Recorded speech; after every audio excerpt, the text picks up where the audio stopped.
बसहा चढ़ाल शिव हो और कारखिन पूछा और बसहा चढ़ाल शिव और शिव हो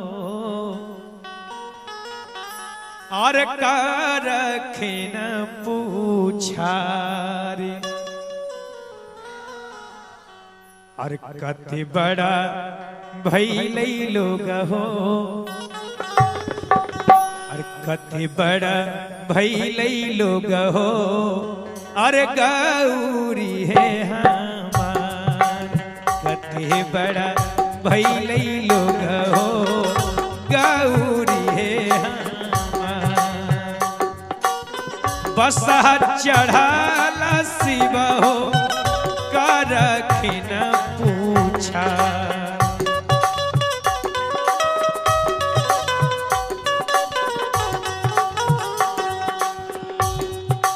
कथे बड़ा भइले लोग हो कथे बड़ा भइले लोग हो गौरी है हमार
हिमाचल के लोगों ने कहा जब भोलेनाथ पूछते हैं तो हिमाचल की नर नारियां कहती है बाबा ओ जोगी बाबा तनी एक बिलमा जोगी हो आनव हो बोलाए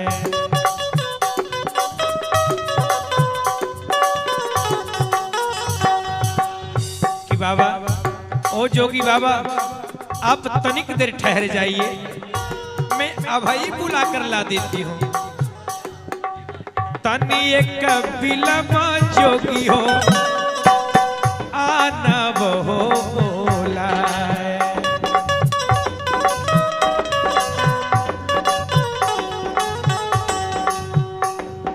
गौरी मोरी गईले जोगी हो गौरी मोरी गईले जोगी हो फुलवा लोढ़े फुलबाग गईली जोगी हो फुलवा लोढ़े फुलबाग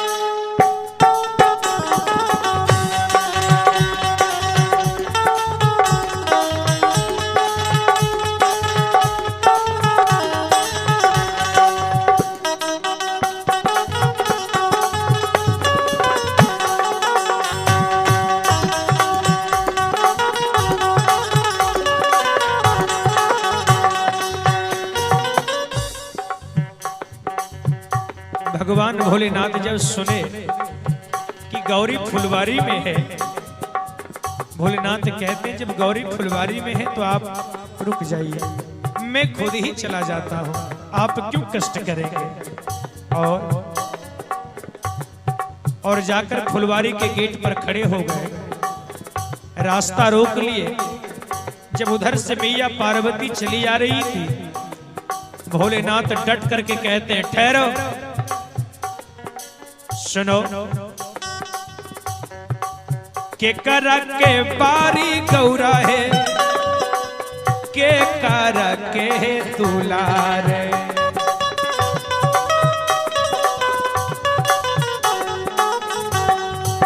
के करा के बारी गौरा है, के करा के दुलार।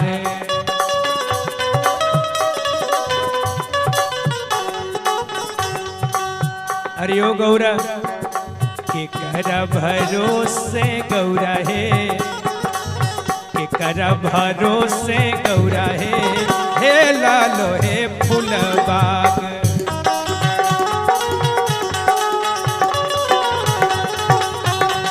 के करा भरोसे गौरा है, हे लालो हे फूलबाग।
भोलेनाथ की इस वचन को सुनकर, भोलेनाथ जी के इस वचन को सुनकर देवी पार्वती उत्तर देती है कि ओ जोगी बाबा सुनो, आप मुझसे पूछ रहे हैं, सुनो, बाबा के हम पारी जोगी हो, भैया के हम दुलार।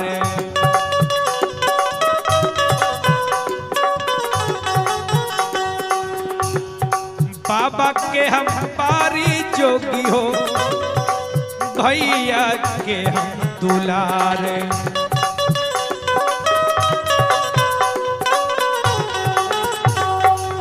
और जहां तक आप हिम्मत की बात कर रहे हैं, अपना भरोसे जोगी हो, अपना भरोसे जोगी हो, हे लालो हो फूलबाग।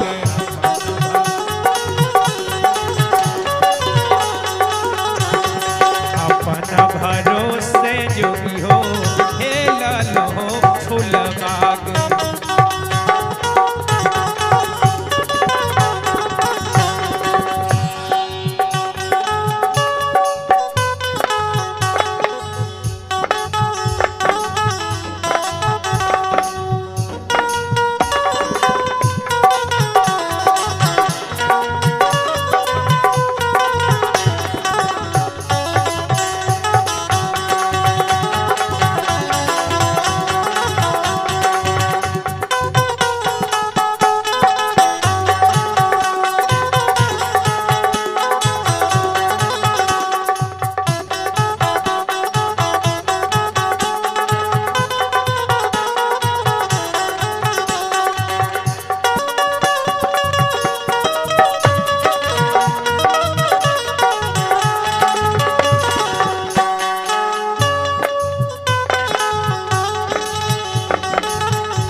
मैया पार्वती तना कहती है कि अपना भरोसे जोगी हो हे ललो फुलबाग।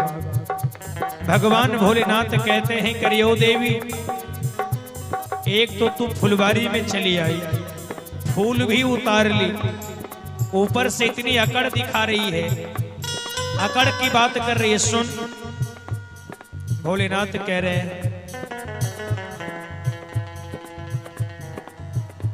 और फोड़ी देबो शंखा चूड़ी गौरा, मेटी देबो हे सिंगार।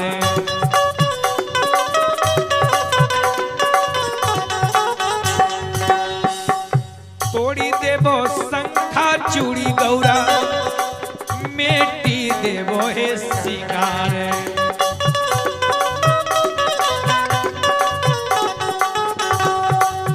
अरे ओ गौरा, अरे बाग से निकालब गौरा है,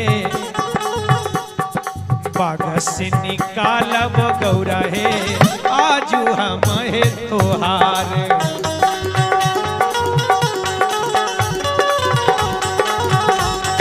बाग से निकालब गौरा है, आजू हम है तोहार।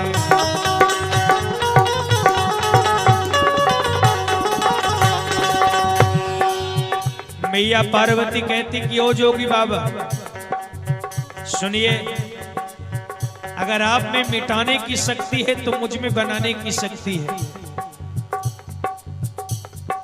जोड़ी ले बई शंखा चूड़ी भोला, जोड़ी ले बई शंखा चूड़ी जोगी, कारी ले बई हो सिंगार।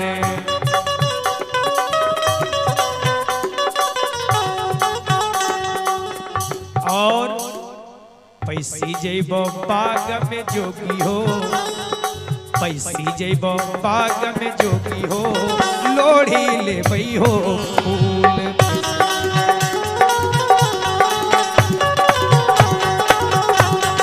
पैसी जइबो बाग में जोगी हो, लोढ़ी ले बो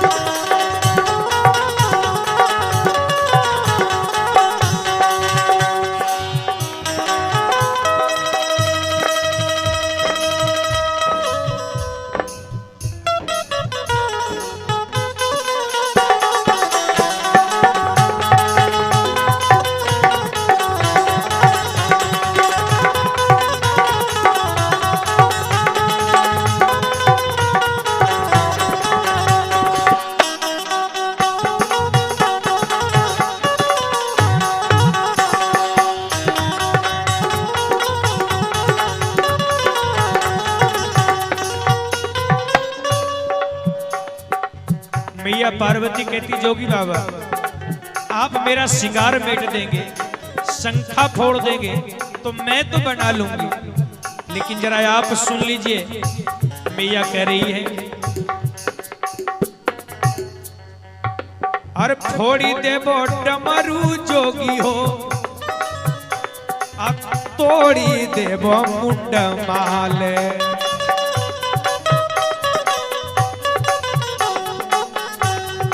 तोड़ी देबो डमरू जोगी हो, तोड़ी देबो मुंड माल।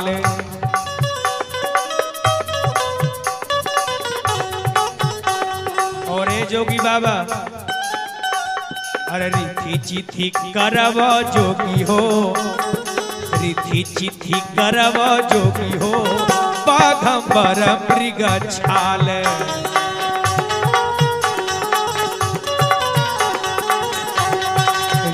चिथी करब जोगी हो, बाघंबर मृग छाल।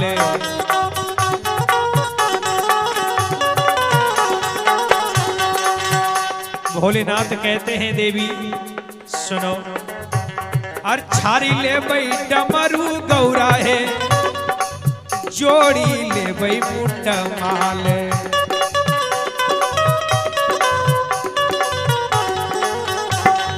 छारी ले बई डमरू गौरा है, अरे जोड़ी ले बई मुंड माल।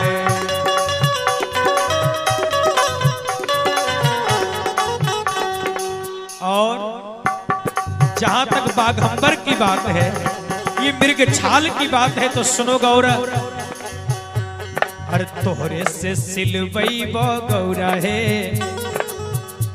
अरे तोहरे से सिलवई बो गौरा है। अरे ओ गौरा, अरे तोहे से सिलवई बो गौरा है, बाघंबर मृग छाल।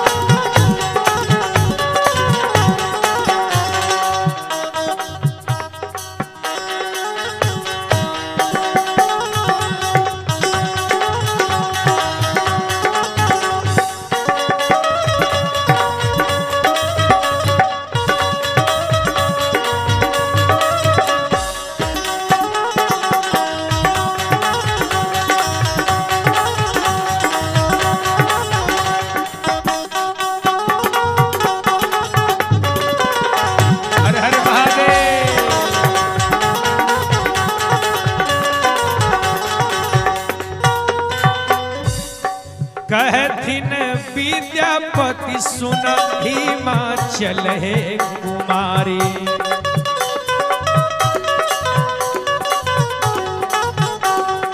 कहथिन विद्यापति सुन हिमाचल है कुमारी।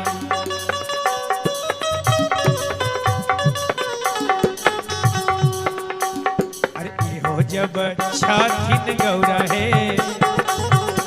अरे इहो जब छाथिन गौरा है, भोले दानी त्रिपुरारी।